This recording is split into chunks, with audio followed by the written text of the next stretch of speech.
It's that time, Spurs fans. It's time for a report card.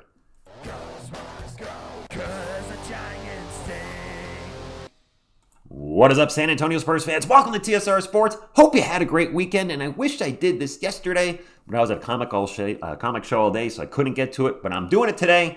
We're going to break down the Spurs player performance based on stats, eyeball tests, expectations, etc. Take all this with a grain of salt. It's just an opinion. And also, I do see the games differently. Watching the game is TSR, the couch contingent, the game clock, the scoreboard, the live chat. My eyeballs are all over the place, so I'm not going to see the game just as you do. That being said, let's get into it, starting off with HB Harrison Barnes. Kind of lost his spot in this round, didn't he, versus Minnesota? Shooting splits do look good, but a lot of that was garbage time.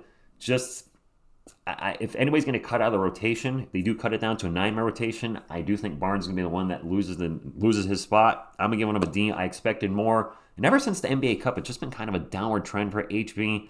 Still a good locker room guy, obviously a great community guy, but it is what it is. Moving on. Carter Bryant. Okay, good job, Brooke.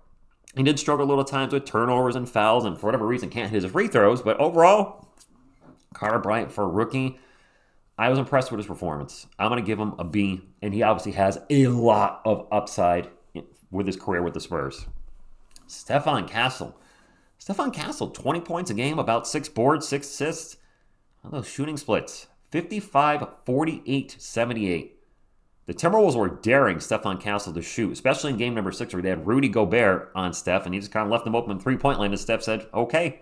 I think he went 5 of 7 or something from the line in that game. A huge game, by the way. Game 6, the best playoff game of his career. And the leading scorer for the Spurs. Actually scored more than Wemby. Now, Wemby has less minutes because of the ejection. We'll get to that in a bit. But Stephon Castle, I'm going to give him an A-. He had some foul trouble throughout the series. He fouled out in game 1. Overall, he averaged just under 4 fouls for the series. Did keep the turnovers mostly in check, averaging 2.7. Just needs a little bit of work, but overall, Stephon Castle, fantastic. And I'll actually ask you guys this now. Is Stephon Castle the second best player on the Spurs? At the very least, he was the second best player in that series. So I might even say he was the best player. Julian Champagnie, popped Champagnie. 12 points, 6 boards, almost 2 steals a game, 44, 37, 100. And I thought Jules just really played the role of a great role player in the series. Was doing some things on offense, doing some things on defense. He did run hot and cold with a shot like shooter's going to shoot, but they're also going to miss. They're going to hit him a lot in a row. They're going to miss a lot in a row. Overall, I thought he was pretty darn good, especially when you consider he's undersized being out there. The Spurs were a small team in this series, and we still, I don't want to say won it easily, but we'll talk about the team grade in just a few moments. But I'm going to give Jules an A-. I thought he was pretty darn good.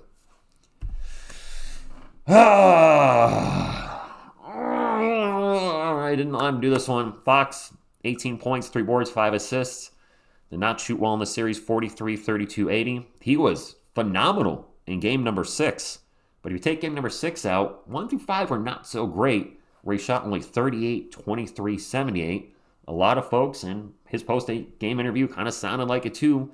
Blame him from the loss in game number 1. And with Wemby ejecting in game 4, he was not great either.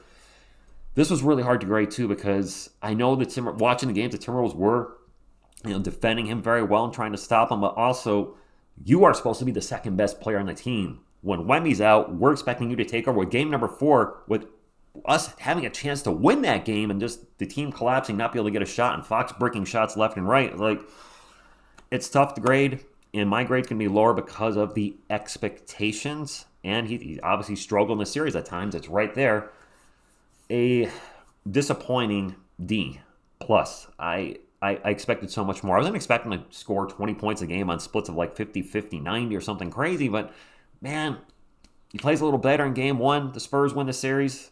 In 5, he plays a little better in game 4. The Spurs, maybe the Spurs sweep the Minnesota Timberwolves. I know he can play better. We've seen it. And that's the thing that's probably frustrated me a lot with Fox this year is how inconsistent he's been because I see the guy we traded for at times, and then you have the double-edged sword. That is the guy we traded for. Why do we trade for that guy? And I hate feeling like that at times. But D+, we're going to need him to play better against OKC. We absolutely are. Or we're not going to beat them. Dylan Harper. Wow. 25 minutes, 15. He's a really good rebounder for somebody at 6'4.5". 15 points, 6 boards, 2.5 assists. He could have shot the three ball a little better, but overall 57, 29, 90. And just for a rookie, seriously, a rookie, he was, man. And you saw little stats that, Harper's the youngest guy to do this, or the first guy to, he was just really great in this series. The only thing stopping him from getting A+ is his three-point shooting was below average. I'm giving Dylan Harper an A. And obviously, like Carter Bryant, there's a lot of upside there. Keldon Johnson. Wow. I don't even know what to say about Keldon because he was the Game 5 hero. It looked like Keldon was finally playing like the six-man of the year. He was better in this series than he was against the Portland Trailblazers, but overall still just, kind of like, role player. But then he came up huge in Game 5, and I'm like, all right, Game 6, what do you got for us? Nothing. Game 5, hero. Game 6, 0. And Game 6, literally 0. He was the only Spurs player that did not score and even got benched in the second half.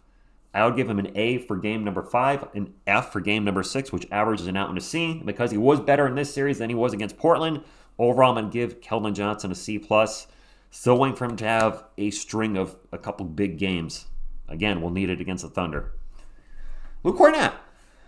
Even started a game. You look at the stats, they're not going to blow you away. Three points, 3 boards, but 2 blocks in 14 minutes a game is pretty darn good. That comes out to right around Wemby's 4 blocks per game we'll talk about in a few moments. I thought Luke really stepped up at times. His offense was meh, but his defense was absolutely on point. Did a good job as a backup. I mean, a solid. I'm going to give him a B. Devin Vassell. Like Luke, a solid role player. Didn't shoot the best of his career, but I think he was overall solid, and he seemed like he upped the energy on defense. He was much more active. Like Luke, a solid role player that did his job, and one of the reasons also that we won the series. I'm giving him a B as well. Last but not least, and we'll get to mention the team in a moment, Victor Wembanyama. 20 points, 12 boards, 4 blocks, 51, 25, 80. And showed the world time and time again with the NBA record, 12 blocks, by the way, in game number 1. Not a Spurs franchise record. I misspoke on a prior video, but an NBA record in only the 5th game of his playoff career, right? You look at the guys the Spurs have had, David Robinson, Tim Duncan, phenomenal shot blockers. In Wemby's 5th career, he not only set the Spurs franchise record, he set the NBA playoff record with guys like Hakeem Olajuwon, Kareem, just wow. In his 5th game ever. Game 4, he was ejected, so I am going to knock him a little bit for that. Or knock his grade down just a little bit. And he was awful on offense in Game 1. If Wemby or Fox was just a little bit, if he were just at 50% over the normal self, the Spurs win game number 1, but he struggled in that game. So I would have Wemby at an A+, because he got ejected. I know some of you are going to argue, well, TSR, he was getting banged up. He's got to retaliate, and somehow retaliate with your performance and drop 50 on those knuckleheads. Don't be throwing an elbow. I don't think he intentionally tried to hit Naz Reid, the people's elbow and the people's throat. No, that was not the case. But it still happened. He was ejected. His team ended up losing. So with the ejection, the poor offensive performance in game number 1, I'm giving him an A-. But still, Wemby has shown us time and time again, when he's on, he is unstoppable on both ends of the court. All right, let's get into some things I don't have a thumbnail for. Mitch. I thought Mitch was really good. There were a few times I may have scratched my head just a little bit, maybe the lack of a challenge, or there was definitely a challenge, maybe in 2, where we're like, why are you challenging us, and we lost. But overall, I still think he was good, and this series was, with some players stepping up just a little bit. Easily could have been 4-1 or a sweep. I'm going to mention A-, especially as, first-time rookie head coach in the, second time he's been first time in the playoffs, his second series. Wow, that was really kicking my butt this morning. I'm going to give him an A-. And for the team, maybe you guys won't agree with this because they lost 2 games. I'm going to actually give the team an A. They were so close to winning game number 1. We've talked about it numerous times on the channel. They're literally a Julian Champagnie 3 away from winning game number 1. And then they almost won game number 4 without Victor Wembanyama. The Timberwolves showed to be resilient. They multiple times in the regular season came back against us and won in the 4th quarter down by 10 or more, and they did it at least once in this series, did they not? But also, let's not look at forget the fact the Spurs didn't blow out Minnesota once, not twice.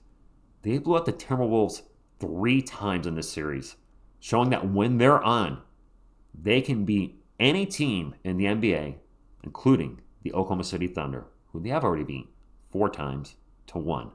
If you're a Thunder fan, watching that series, the way it closed out with the Spurs crushing Minnesota in Game 5 and 6 to the point where Minnesota waved the white flag, we're done, with 8 minutes left in the fourth quarter. When's the last time you saw garbage time in the playoffs with 8 minutes to go? I don't know if I ever have. And a player, and going to their team and congratulating with 8 minutes left. I think that's pretty much unheard of. The Spurs were that dominant. We'll do a prediction video shortly, probably actually tomorrow, on my thoughts on what's going to happen and how the Thunder series will play out with the Spurs. I'm going to give the team an A. I know it's 4-2, but I'm going to give them an A, and that's all I got. We'll leave it there. We'll talk about the Thunder tomorrow. Drop a comment down below, your thoughts on the grades. Am I being too harsh on De'Aaron Fox? Did you expect more? As far as who do you think actually was our best player in this series? Was it Wemby? Was it Castle? Was it Harper? I gave Harper the highest grade, so technically that means Dylan Harper was our best player, right? But just got to take a little grain of, context. He was coming off the bench. He wasn't playing 30, 35, 40 minutes. That's all I got. I'm exhausted. I'm sorry. Drop a comment down below. Hit the thumbs up if you enjoyed the video, if you want to help support the channel, and subscribe to become part of our awesome Spurs community. I thank you, and as always, go Spurs go.